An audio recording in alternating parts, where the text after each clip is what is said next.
할렐루야. 2023년 7월 23일 7월의 넷째 주일이 되겠습니다. 오늘은 신약성경 284쪽에 있는 고린도전서 16장 1절로 24절 말씀을 통해서 신앙도 균형이 중요합니다. 신앙도 균형이 중요합니다. 이런 제목으로 하나님 말씀을 선포하기 원합니다. 고린도전서 오늘이 마지막 강해가 되겠네요. 다음부터는 고린도 후서 말씀을 이어서 계속해서 함께 나누기를 원합니다. 자, 우리가 살아가고 있는 이 현대 사회는요, 매우 복잡하고 다원화가 되어 있습니다. 그러다 보니까 사람들이 겪는 어떤 병이나 질환도 과거보다 훨씬 더 많아졌고 복잡해진 그런 양상을 보게 됐죠. 과거에 먹고 살기 힘들었던 시절에 마음의 병, 정신적인 질환 이런 것들은 찾아보기가 어려웠어요. 새벽에 일어나서 일터로 나가고 밤이 맞도록 수고하고 또 집에 들어올 때는 차니스를 마시면서 돌아오고 말이죠. 그러면서도 각 가정마다 7남매, 8남매를 낳아서 길렀던 그런 가정들의 모습들이 있는데 그 당시에는 정말 정신적인 질환은 찾아볼 수가 거의 없었어요. 과거 70년대나 80년대만 하더라도 이런 병은 잘 사는 나라, 유럽이나 어떤 미국에 있는 사람들의 병이라고 생각을 했죠. 이런 병이 어떤 병인지 궁금해했을 정도로 우리가 그렇게 경험을 쉽게 할 수 없는 그런 병이었다는 겁니다. 그리고 부자들이 겪는 병이라고 생각을 했어요. 그런데 지금 상황은 어떠합니까? 많이 변해서 우리 주변에 보면 이런 문제로 인해서 힘겨워하는 사람들이 굉장히 많이 있어요. 사회 곳곳에 우리가 아는 수많은 사람들도 그리고 교회 안에도 우리 가정에도 마음의 병으로 인해서 힘겨워하는 사람들이 많이 있다는 말씀입니다. 그 문제 때문에 힘겨워하고 어려워하는 분들이 병원에 가면 의사들이 처방을 내려주죠. 그 처방은 물론 약을 처방해 주기도 하지만 약 이외에도 다른 처방을 내려주는데 적극적인 사회활동을 권면해주는 그런 모습을 보게 됩니다. 또 땀이 흐르도록 운동을 하라고 조언도 해주고 좋은 사람들과 만나서 공기 좋은 곳에 가서 여행도 해보고 차도 마시고 여러 가지 좋은 활동도 해보라고 권면을 해줍니다. 저는 이 처방이 상당히 유효하다고 생각이 돼요. 왜냐하면 마음의 병이 있는 사람일수록 자신감이 없고 위축되고 그리고 그냥 그 자리에 머물러 있는 사람들이 굉장히 많거든요. 내적으로 가라앉아 있고 자꾸만 내면의 문제에 깊이 빠져 들어가다 보면 그 문제에서 헤쳐나오는 것이 쉽지 않을 때가 있어요. 그래서 땀도 흘려서 운동하고 좋은 사람들을 많이 만나고 또 그들과 대화를 하면서 수용을 하고 말이죠. 이렇게 살아가다 보면 외부와 내부의 균형이 잡혀지게 되고 의외로 자신이 겪고 있는 그 문제로부터 쉽게 빠져나올 수도 있게 된다 그 말입니다. 저는 이런 방식이요 교회에도 적용이 된다고 봐요. 문제가 생겨서 내용을 겪고 있는 교회의 성도들을 보게 되면요 그 문제로 인해서 바깥 활동을 잘 할 수가 없게 됩니다. 그런데 내부의 문제는 그냥 내비두고 교회가 교회답게 밖으로 해야 될 일을 적극적으로 감당하다 보면 교회 안에 있는 문제들이 의외로 해결될 수 있다는 거예요. 자, 오늘 바울이 이런 문제 해결 방책을 고린도 교회에 적용을 하고 있는 것을 보게 되는데 고린도 교회 정말 많은 문제가 있는 교회였죠. 외관상으로 볼 때 교회 같지만 그 안에 들어가 보면 이게 교회인가 할 정도로 분열의 문제가 많았고 음행의 문제도 있었고 교회 안의 문제를 세상으로 가지고 나가는 그런 송사에 관련된 문제도 있었고 결혼에 대한 문제, 우상하게 바친 재물의 문제, 은사의 문제, 또 성만찬의 문제, 지난주에 봤던 부활에 관련된 문제 등등 이런 문제 때문에 한시도 바람잘 날이 없는 그런 교회였다 그 말입니다. 교회는 끝을 모르고 분열했고 성도들은 서로가 서로를 이해하지 못하고 사랑하지 못하고 서로의 문제를 끌어안지 못하고 서로가 비난하고 신란하게 일수였다 그 말이에요. 이런 여러 가지 수많은 문제들을 겪고 있었던 고린도 교회에게 바울이 이런 방식의 처방을 내리고 있는데 우리 1절과 2절 말씀을 한번 봅니다. 어떤 처방을 내렸는지 같이 봅니다. 자, 시작. 성도를 위하는 연보에 관하여는 내가 갈라디아 교회들에게 명한 것 같이 너희도 그렇게 하라. 매주 첫날에 너희 각 사람이 수입에 따라 모아두어서 내가 갈 때에 연보를 하지 않게 하라. 자, 연보, 즉 헌금에 관련된 말씀인데 헌금을 좀 하라 그 말이에요. 매주 첫날에 바로 주일을 말하겠죠. 너희 수입에 따라서 헌금을 좀 모아두어서 내가 갈 때에 급하게 헌금하지 않도록 미리 좀 준비해달라 그런 말입니다. 그리고 갈라디아에 있는 교회들도 그렇게 했으니까 너희들도 좀 그렇게 해달라 그 말이에요. 도대체 바울은요, 이 헌금을 어디에 쓰려고 했을까요? 고린도 교회의 내부에 이 헌금을 사용하기 위해서 이런 부탁을 한 것은 아니었던 것 같습니다. 3절에 보면 다른 목적이 나오는데 3절 말씀을 보겠습니다. 시작. 내가 이럴 때에 너희가 인정한 사람에게 편지를 주어 너희의 은혜를 예루살렘으로 가지고 가게 하리니. 자, 바울이 헌금을 강조한 이유가 뭐냐면 예루살렘 교회를 위해서였음을 알 수 있게 되죠. 당시 예루살렘 교회가 큰 어려움을 겪게 되었습니다. 기근 때문에 모든 성도들이 큰 고통 가운데 있었는데요. 바울은 당시 고린도전서를 에베소에서 쓰고 있었는데 바울이 이 편지를 쓰고 있을 무렵 혹은 그 전에 예루살렘 교회의 어려움을 직접 듣게 됩니다. 예루살렘 교회는 어떤 교회냐? 그 당시 모든 교회의 모교회가 되는 첫 번째 교회였어요. 그 교회를 시작으로 해서 주변에 수많은 교회들이 개척이 되고 설립이 되었다 그 말이죠. 안디옥 교회도 세워졌고 그리고 안디옥 교회가 바로 바울을 파송한 교회죠. 파송받은 바울은 아시아와 유럽 전역을 다니면서 하나님의 교회를 개척을 하게 됩니다. 그러므로 바울이 개척한 모든 교회는 예루살렘 교회에 빚을 지고 있는 격이죠. 모 교회가 어려움을 겪고 모 교회 성도들이 기근 때문에 생존의 위협을 겪고 있는 이 시기에 바울은 예루살렘 교회를 위한 헌금에 모든 교회들이 동참해 주기를 지금 강조하고 있는 거예요. 바울은 더 구체적으로 본인이 이 편지를 그리고 본인이 직접 예루살렘 교회를 위한 헌금을 받아서 그곳에 갈 계획까지 수립해 두고 있었던 것을 보게 됩니다. 우리 5절과 6절을 이어서 보겠습니다. 시작. 내가 마게도냐를 지날 터이니 마게도냐를 지난 후에 너희에게 가서 혹 너희와 함께 머물며 겨울을 지낼 듯도 하니 이는 너희가 나를 내가 갈 곳으로 보내어 주게 하려 함이라. 자, 마게도냐는 고린도 교회가 있는 아가야 지역보다 더 북쪽 지역에 있는 유럽의 지역이었습니다.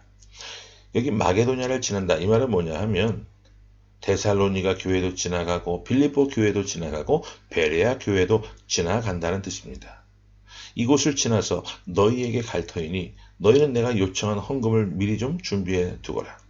내가 너희와 함께 오랫동안 머물다가 너희가 나를 예루살렘 교회에 보내어주면 그곳에 가서 당신들이 모아둔 그 사랑과 정성을 전하겠다고 이런 큰 계획을 세워서 이 계획을 지금 말하고 있는 거예요. 일부 어떤 사람들은 바울이 이런 계획을 세우는 것을 비난하거나 비판할 수도 있었을 것이라 생각이 됩니다. 고린도 교회가 지금 현재 내부적인 문제도 해결하지 못해서 이렇게 서로 갈등하고 분열하고 있는데 왜 이 고린도 교회가 다른 교회를 위한 헌금에 동참해야 되느냐고 자기 교회 문제부터 해결하는 것이 우선이지 않겠느냐고 그렇게 바울을 비난할 수도 있었을 거예요. 하지만 저는 이것이 잘못 생각한 것이라고 말씀을 드리고 싶어요. 왜냐하면 먼저 첫 번째로 이 땅에 있는 모든 교회는 전 우주적으로 하나의 교회입니다. 이유가 뭡니까? 왜냐하면 모든 교회는 그리스도께서 피값으로 사신 곳이기 때문에 그렇죠. 머리로 이론상으로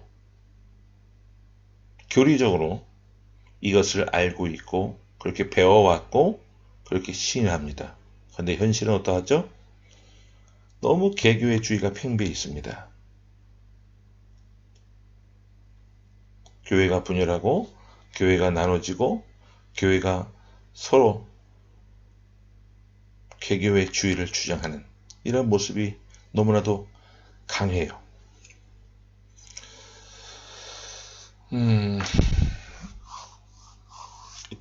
이 땅에서도 교회들이 핍박을 받고 어려움을 받게 되었을 때 원치 않게 저희가 먼저 총을 맞는 영광스러운 그런 교회가 되었었는데요. 그때 그 일을 겪고 제가 주변에 다 연락을 돌렸어요. 우리 교회에 지금 이런 일이 생겼으니 다른 교회들도 조심하라고. 근데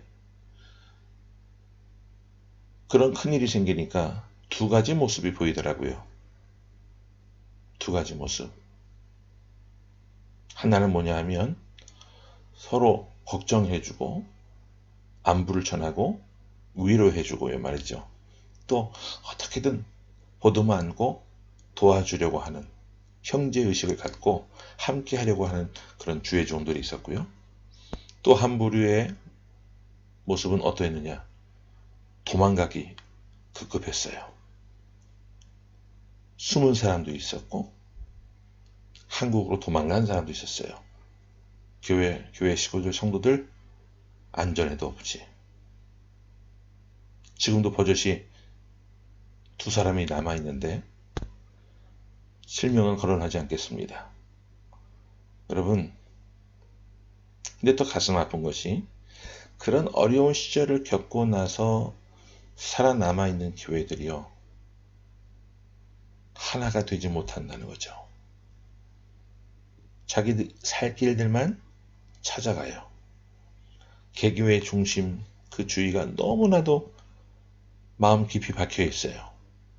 다른 교회가 어떤 아픔을 겪든 어떤 어려움을 겪든 내 교회만 그런 일이 없으면 상관없다.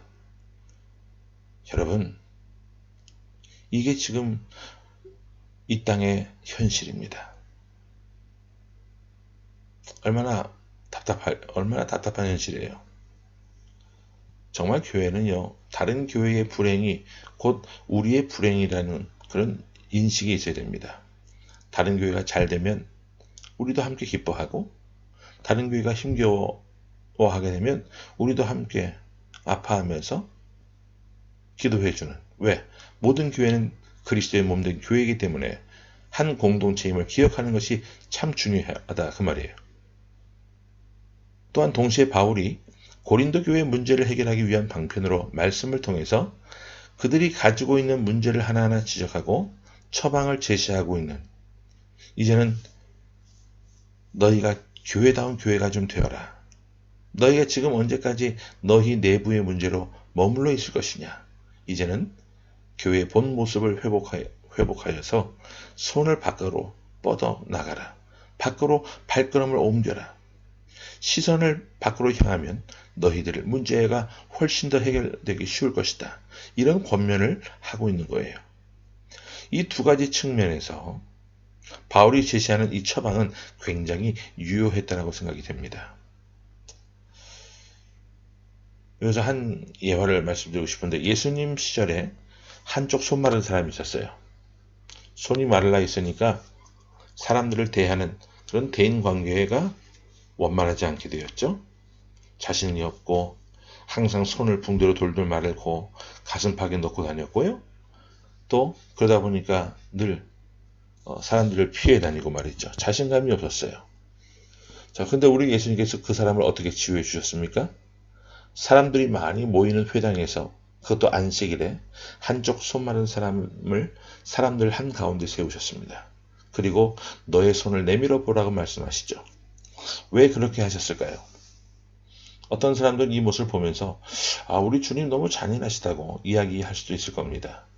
그 사람의 프라이버시, 개인적인 어떤 사생활도 있는데 저 사람의 개인적인 문제도 저렇게 많은 사람들 앞에서 공개적으로 꼭 밝히셔야만 했는가? 그 부끄러운 손을, 감추고 싶은 손을 꼭 내밀게 하셔야만 했는가라고 비난할 수 있는 사람도 있을 거예요. 하지만 우리 주님은 저 역시 이런 생각인데 그런 생각을 갖고 계시지 않으셨어요.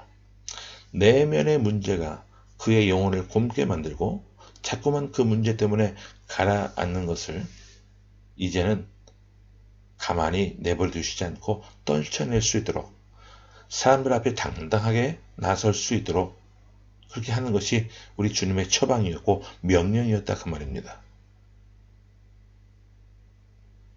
오늘 여러분들은 어떠하십니까? 내적인 문제로 고통받고 있는 분이 계십니까? 아니면 마음의 병을 통해 힘겨워하는 분이 계십니까? 적극적으로 여러분 머물러 있지 마시고 적극적으로 활동해 보시기 바라요. 섬김의 자리에 나가서 열심히 섬기시고 헌신하시고 봉사도 하시고 또 좋은 사람들도 많이 만나시고 또 때로 주님 앞에 나와서 큰 소리로 울부짖으며 기도하시기 바랍니다. 내면의 문제, 우리가 남들에게 말할 수 없는 이런 갈등의 문제가 있다고 한다면 그 문제 안으로 더 깊이 있게 들어가지 마시기 바라요. 오히려 바깥으로 떨치고 나와서 사람들을 만나고 그들과 함께 어울려 보시기 바랍니다. 그러다 보면 좌우의 균형이 생기고 내면과 외면의 균형을 잡을 수 있게 될 거예요. 자, 바울이 한 가지 더 이야기를 합니다. 너희들을 위해서 기도하는 사람들이 있다라고요. 자, 19절과 20절 보고 정리합니다. 시작. 아시아의 교회들이 너희에게 문안하고 아골라와 브리스가와 그 집에 있는 교회가 주 안에서 너희에게 간절히 문안하고 모든 형제도 너희에게 문안하니 너희는 거룩하게 입맞춤으로 서로 문안하라. 자, 아시아에 있는 교회들, 즉 에베소 교회를 대표적으로 말합니다. 여기 있는 모든 교회의 성도들과 브리스길라와 아골라 그리고 너희 교회를 아는 수많은 사람들이 너희를 위해서 뭐하고 있다? 기도하고 있다라는 거예요. 그러니까 당신들은 혼자가 아니니 외로워하지 말라는 겁니다. 너희 교회의 그 문제를 우리가 다 듣고 함께 기도하고 있으니까 힘내어서 교회 본연의 모습, 성도 본연의 그 길을 가자라 그렇게 권면하고 있는 거예요. 여러분, 우리가 밖으로 손을 내밀고 시선을 돌려서 밖으로 뚜벅뚜벅 걸어 나오게 되면 하나님께서 우리를 위해 예배해 놓으신 사람들을 여러 만나게 될 겁니다. 그들과 만나게 되시거든 함께 문제를 해결하기 위해서 함께 그 문제 해결의 실마리를 주님의 말씀을 통해 붙잡고 함께 마음을 모아서 기도의 자리에 나가서 기도하시기 바랍니다.